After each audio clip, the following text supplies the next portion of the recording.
Tanti incidenti sulle montagne bellunesi poco innevate, tanti gli sciatori caduti in pista, ma anche gli escursionisti devono mettere in conto la pericolosità del terreno.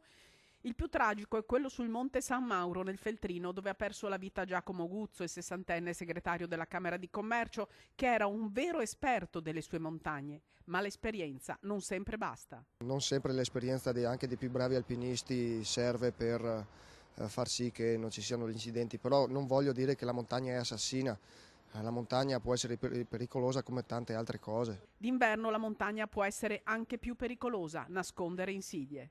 L'insidia è nascosta sotto l'erba secca, cioè è nascosta, la neve è visibile, invece il ghiaccio spesso e volentieri quando non c'è neve non è visibile. In inverno si moltiplicano i pericoli, il ghiaccio, la neve, il terreno appunto rigido fa sì che sia molto più difficile. Soccorsi resi difficili ed estremamente pericolosi dal forte vento. Il vento ci ha molto ostacolato, soprattutto con l'elicottero, era quasi impossibile avvicinarsi per sbarcare i nostri soccorritori e anche il recupero poi di conseguenza è stato ugualmente difficile. Noi in gergo lo chiamiamo un po' ballare, perché il vento, proprio le raffiche facevano ballare particolarmente forte l'elicottero.